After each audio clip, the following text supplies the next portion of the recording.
has signed a 3-year, $78 million extension with the Birds. We're here to talk about it. Hop in with us, discuss, throw it in the chat. We'll be discussing a few other things too, but mostly focusing on Jordan Davis. I'm here with LJ, also with Eagles Pin Pull Network. LJ, what's your first thought on Jordan Davis being the first domino, so to speak, to fall in this offseason? Well, it's much deserved for Jordan Davis. He last year obviously was the best year of his career. Came in phenomenal shape, and I don't know if you remember the one Hard Knocks episode, they were focusing on him, and he was just talking about how he pretty much changed his life around. You know, he physically looks a lot better. He said he saw a picture from his rookie year, and he doesn't even look like the same guy. Yeah. And there were a lot of people that were, when they drafted him at, was it 14 overall, I think, they wanted Kyle Hamilton. Sure. And they traded ahead of Baltimore, thinking Baltimore was going to take Jordan Davis, and there was all the hoopla when that happened. And he has made the Eagles, or he's made those fans that want a Hamilton. Now, Hamilton has been good for the Ravens, so I'm not saying he's been bad. Right. But like he's made them eat their words, because he's turned into the player that the Eagles had hoped. He stops the run. He's gotten better against the pass rush. He still can evolve and get better, and I think he will. So just being able to do a lot better with his game and increase his snap usage. Like, if you remember week 1, Jalen Carter got kicked out before the first play of the game, and Ajomo and Davis played 80% of the snaps, coming off of not playing in the preseason that much. And it didn't seem like it's the first game of the year. Your shape isn't going to be what it is going to be week 10, 11, 12, and so forth. And he looked outstanding playing all those extra snaps. So I'm happy for Jordan Davis that he got the contract. I'm surprised at the amount. I thought I knew he was going to get extended. He's the first one he got drafted. He was the first one I got drafted, when you talk about Carter and whatnot. I thought it would have been around 20 to 23 million, maybe 26 is up there with Milton Williams. And everybody said, it was like, wow, Milton Williams got all that money last year, over 100 million guaranteed, I think, and whatnot. So just what he has been able to do with his career, with his life, because he's been doing Peloton. If he doesn't have a deal with Peloton, that needs to happen. Like, yeah, right. Whoever's running his business ventures, he needs to be the face of Peloton, because it's worked for him. So I am very proud of the guy, how he has grown, proud of, as a person, and then obviously as a defensive tackle for the Philadelphia Eagles. It just, it only helps the Eagles out. And, selfishly, as Eagles fans, we want the Eagles to have as much cap as possible. This helps that too. Yeah. But yes, no, absolutely. I'm so happy for him. And again, with you talked about Carter, you talked about Ajomo, especially Carter, he was one of the major names that keeps popping up as far as getting restructured, getting extended. Obviously, Jordan Davis being on his 5th-year option this year it's definitely somebody that was, being considered, but especially after the year he had, obviously it made it a little bit more, known that he wanted to stay and they wanted to keep him. But, prior to last year, it was pretty much up in the air of whether or not he was going to be here. Obviously, you said Milton Williams went out and he got a lot of money.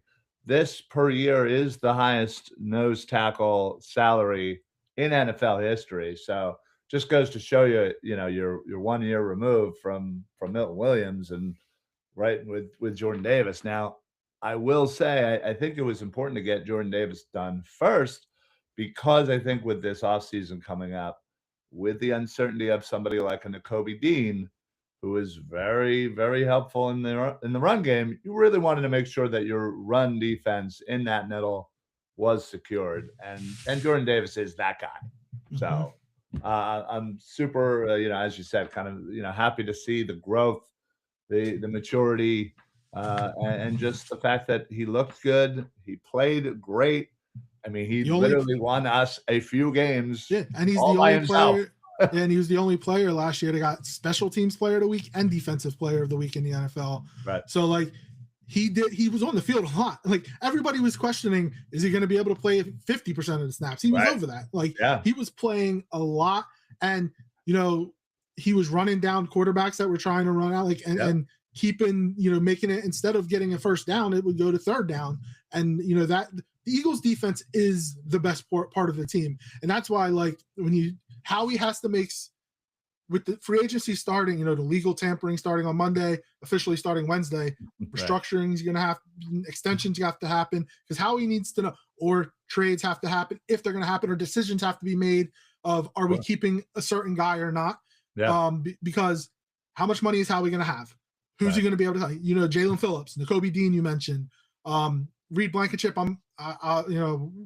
This is beyond. I'm fine if he goes. I'm not a Reed fan, but like, he's going to need to know, all right, what money am I going to have to play with, and how am I going to keep this team as together as possible? Changes will be made. Every team changes. We saw Max Crosby just get traded to the Ravens. Right. So like the 2026 Eagles won't look like the 2025 Eagles, which didn't look like the Super Bowl champion Eagles. So Howie just needs to know, all right, what do I have to play with?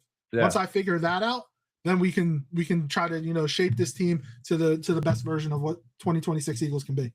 Yeah, I mean, and the fact of the matter is that Howie doesn't, prior to this move, Howie didn't really have a lot of money to be playing around with. Now, obviously, there are certain things that he can do, once the league year starts, to raise that. But still, this is the first domino.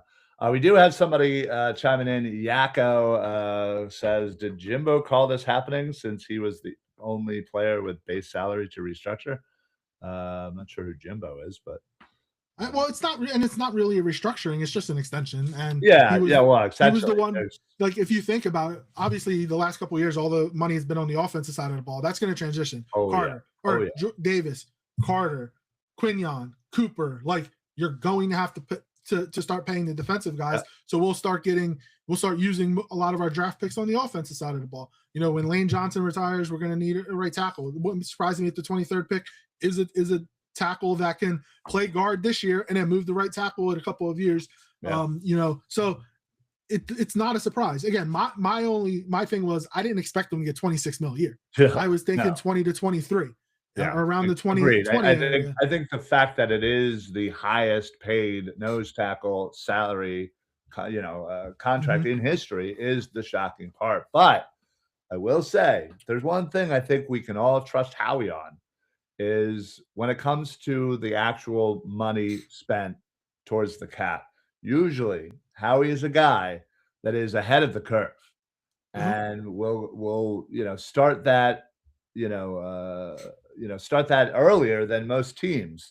We saw a lot with the wide receivers. And this is where Jeff Lurie deserves a lot of credit too, because he's willing to just give out the cash. Like, that's the one thing last year they didn't do a lot of that, because they were looking towards this year and next year, knowing who you have to potentially re-sign. Davis being one.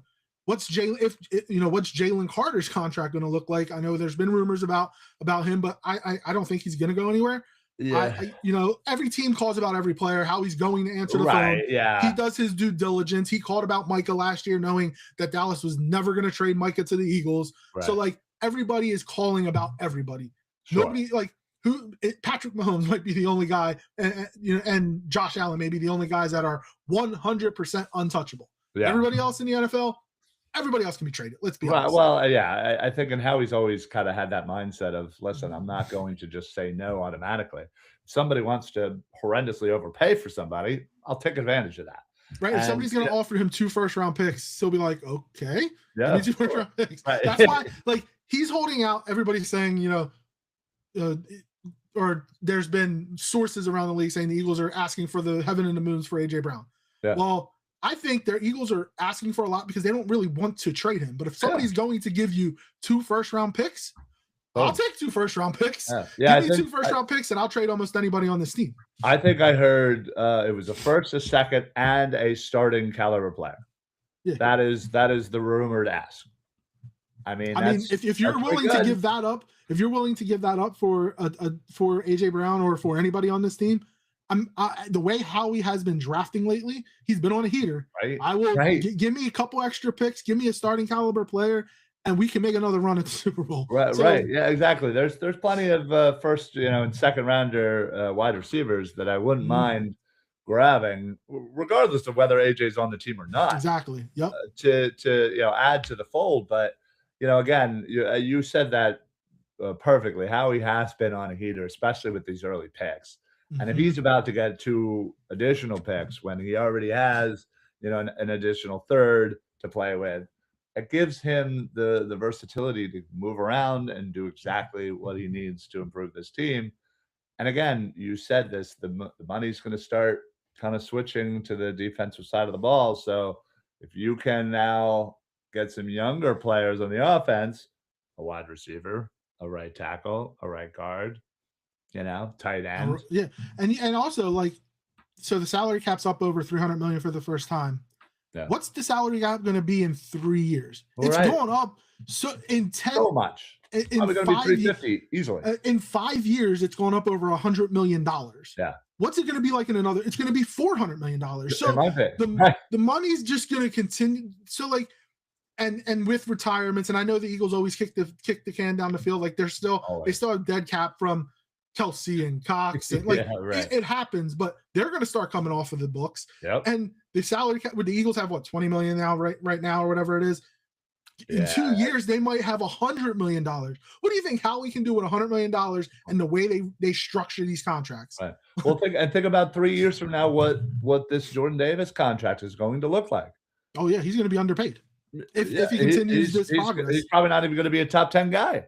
No, in salary wise. So that's again, why, like when Jalen Hurts got his contract, he was the top, the most. Yep.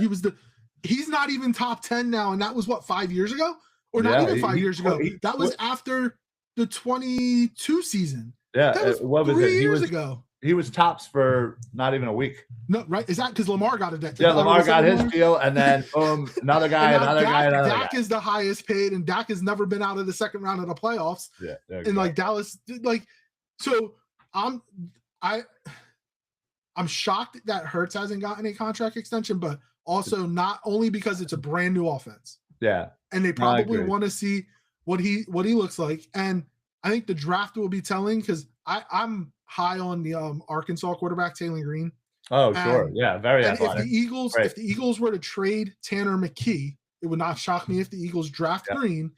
And I'm not saying that he's gonna, obviously he's not gonna start this year, but like, who's gonna look better in camp, like, and in this offense? And Manning, I think, is gonna have a lot of say.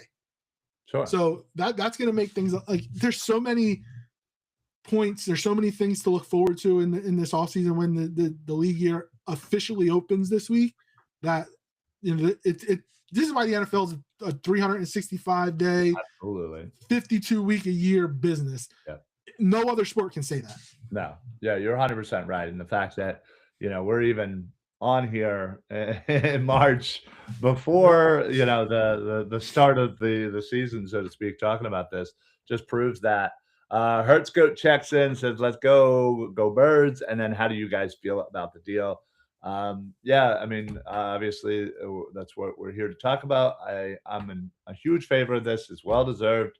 A little bit higher than I would have expected, but I'm perfectly fine with that because, again, Howie seems to always be ahead of that curve of when D tackles, nose tackles. I guarantee you, in the next year, I wouldn't doubt that Jordan Davis, so probably wouldn't even be top 5.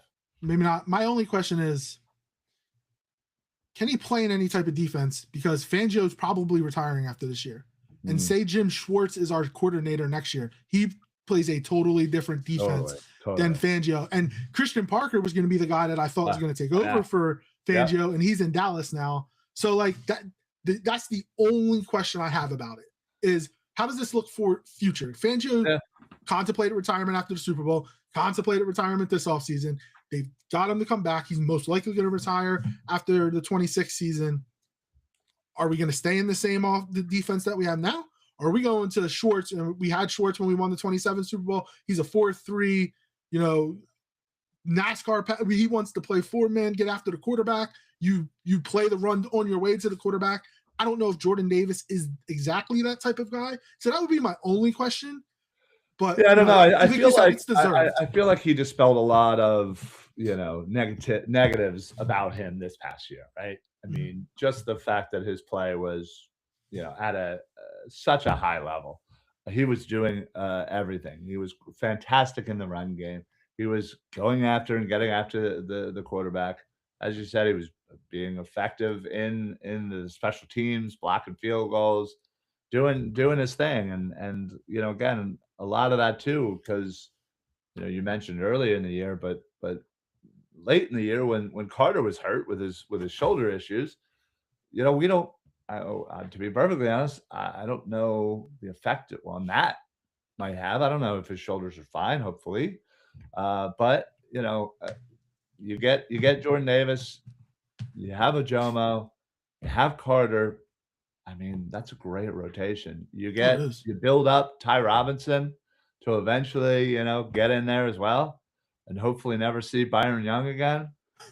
I think that'd be a good 4 for the middle, and you have one, kind of position set. I mean, I think it's really the name of the game is trying to just kind of check off, position by position where you're not really having to be like, "Oh god, whatever." Now it's like, "All right, maybe we could get a depth piece, like whatever, like it I wouldn't be mean, the that worst thing we in the just world." have that question at edge right now because Nolan Smith and Jalen Hunt are the guys that we have right now.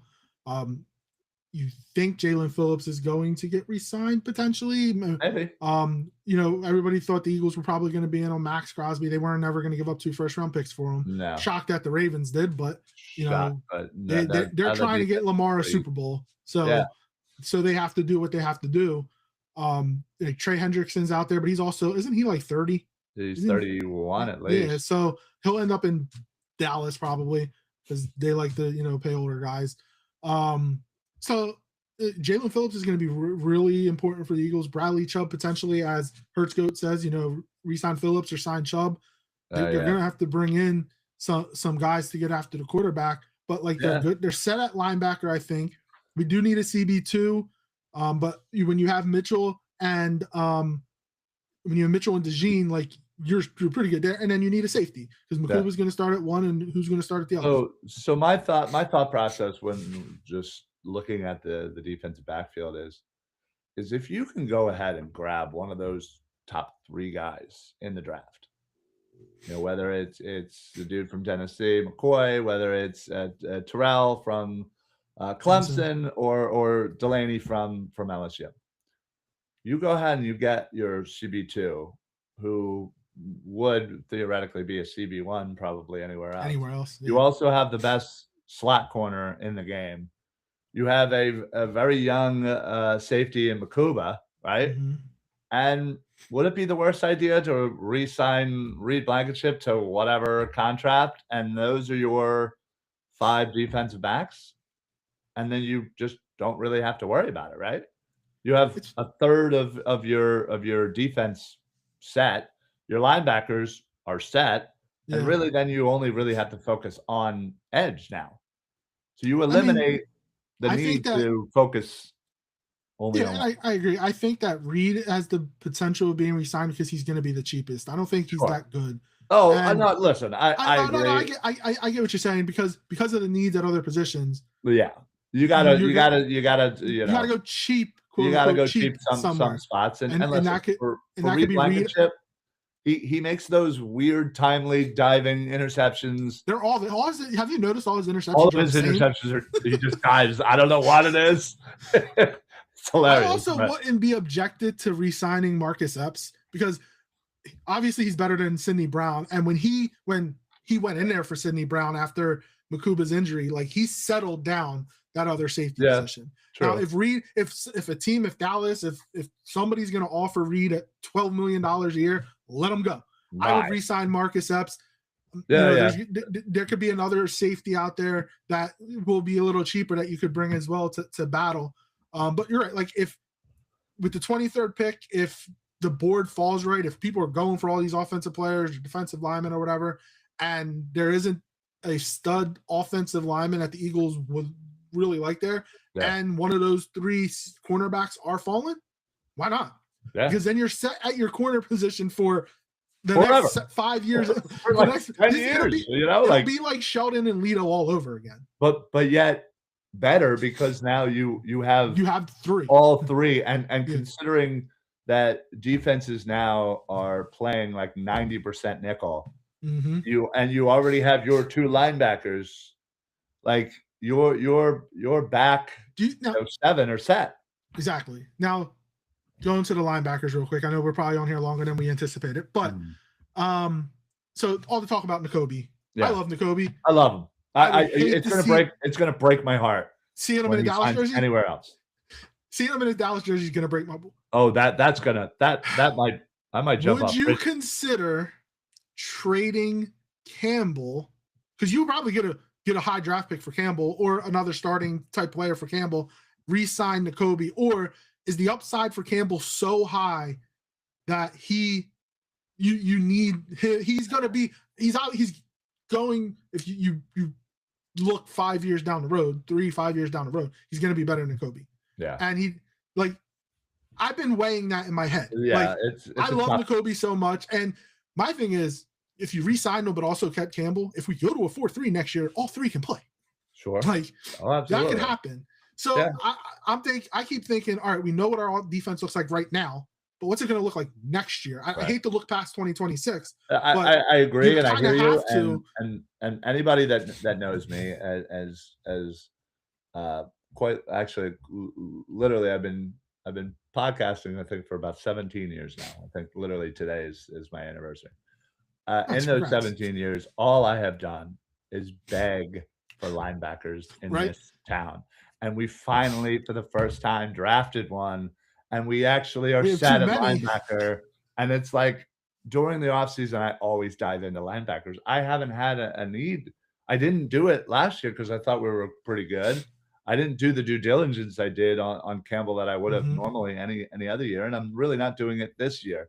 But that being said, I freaked out when we grabbed Nakobe Dean. I loved him coming out of the draft. So did I. The injuries, and it's like it's just become one of those things where like you just root for somebody so hard because he's gone through so much, and the fact that he keeps coming back and he keeps proving everybody wrong. And the only reason why we grabbed Campbell is because the uncertainty of his injury. And he surprisingly dropped. Yeah, well, yes, he did, obviously. But so you look at it, and I worry about that kind of stuff too. Is wouldn't it be great if we lived in a world where Nakobe Dean didn't, get a great contract, and people were a little scared of that injury history, and maybe he comes back on a 1-year prove-it deal, and Well, Christian Parker was here, so Christian Parker knows Nakobe. Ronell Williams was here. He's in Vegas now. Yeah.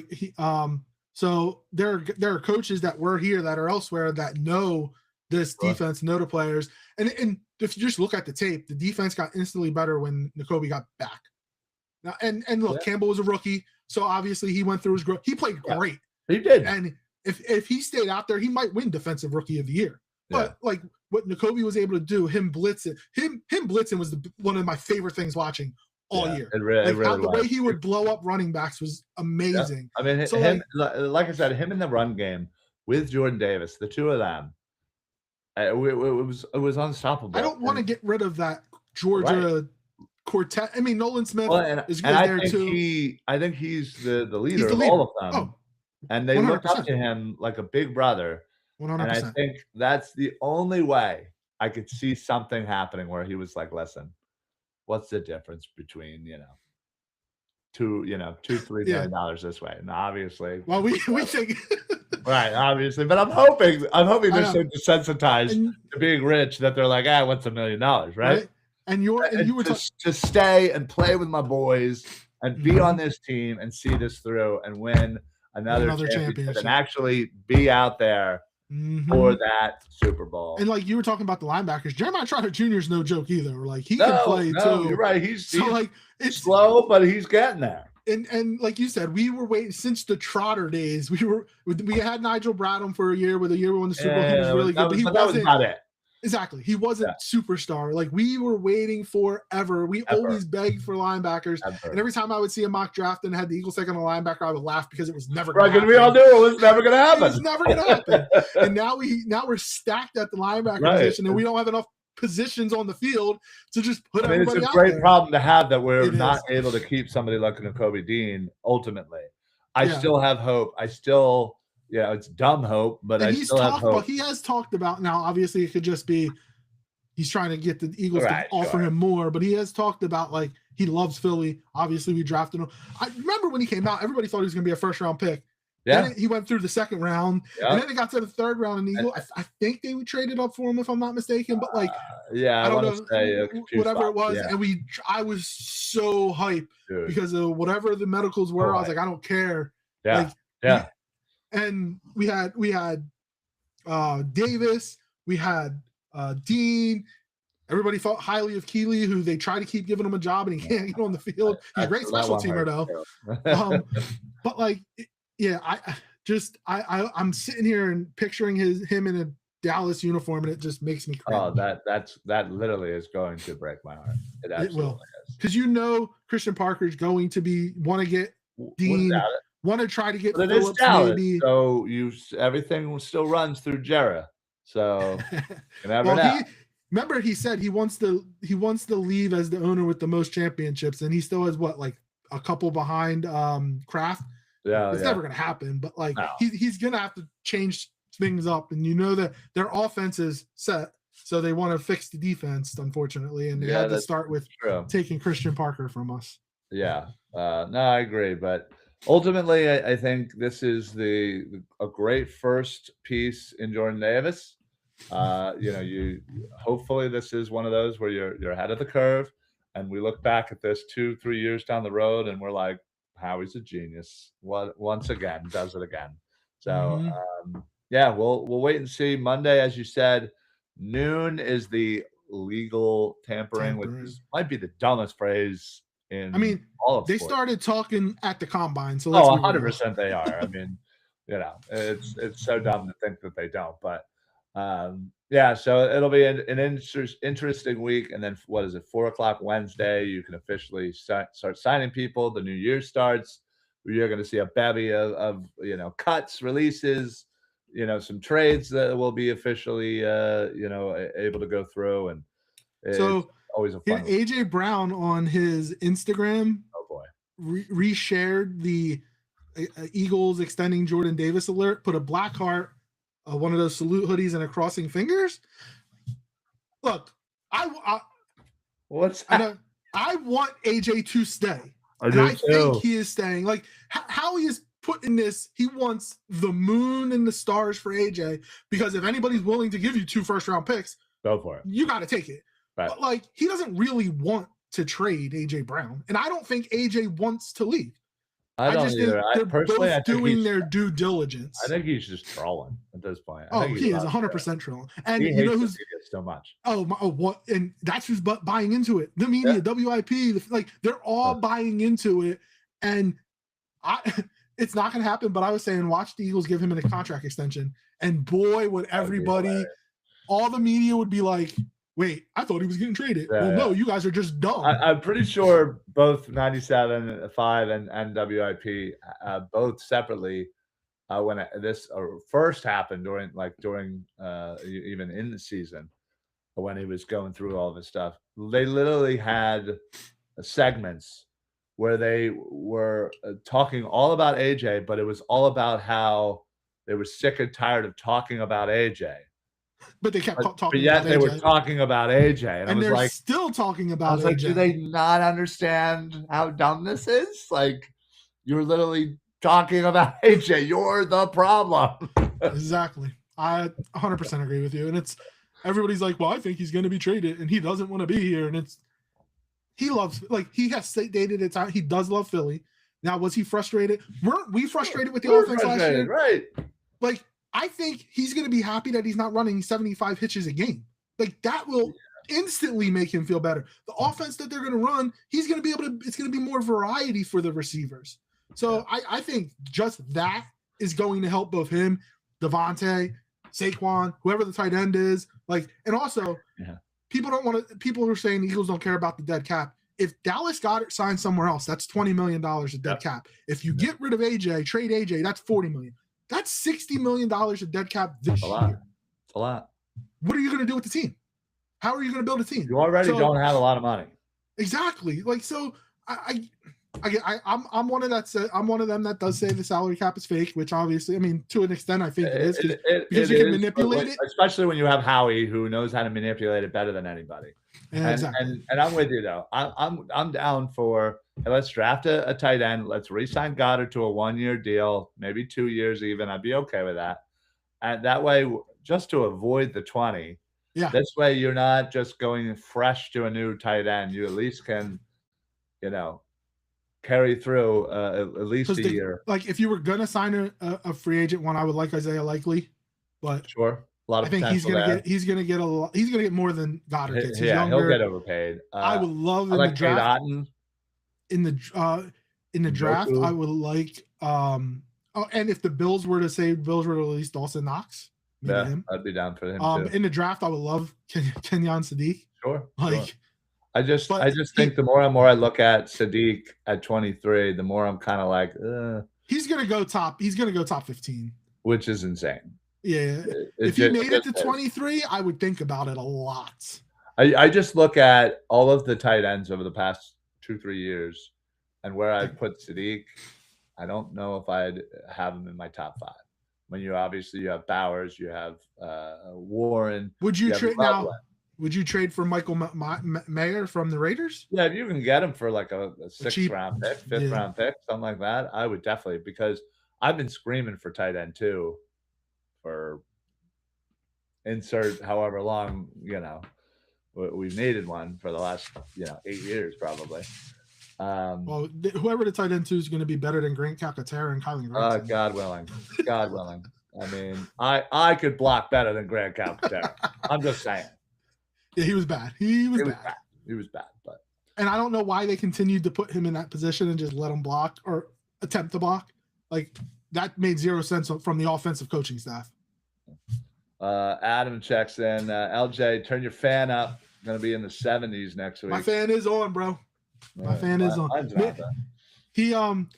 Adam's always in our show and makes fun of me because when it was like negative 10 degrees outside, my fan was still on.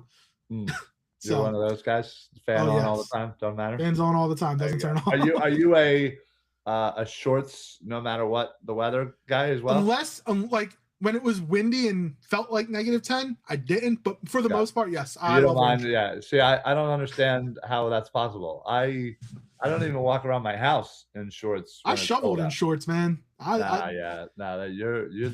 I say this with all due respect. There's definitely a screw loose for sure. Maybe a little bit. I did play football for a while. You never know. Well, there you go. That might be it. But all right, folks. Well, hey, listen. We wanted to just come on, talk about Jordan Davis. Obviously, we went on a little tangent on other offseason stuff, but don't forget, stay tuned next week to all of the shows on the Eagles Pinpool Network. Monday starts the legal tampering, so we are going to update you as things happen. Obviously, if we need to pop on here for breaking news, we'll certainly do that as well. Stick to the Eagles Pinpool Network for all of your updates for free agency for the NFL. LJ, you got anything to add? Let the people know what's going on for this upcoming week? Tuesday evening around 6 p.m. Eastern time, Connor and I will be on the Kelly Green Hour.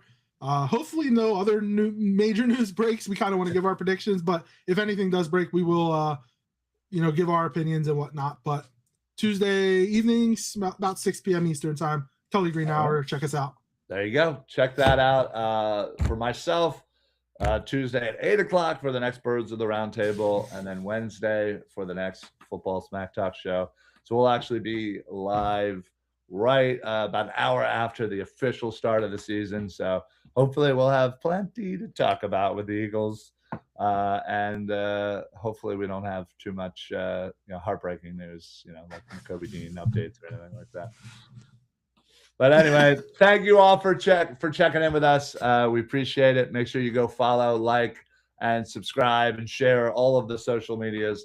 It does help us out. So for LJ, for myself, for Eagles Pinpool Network, we are out. We will see you guys next week. Go Birds.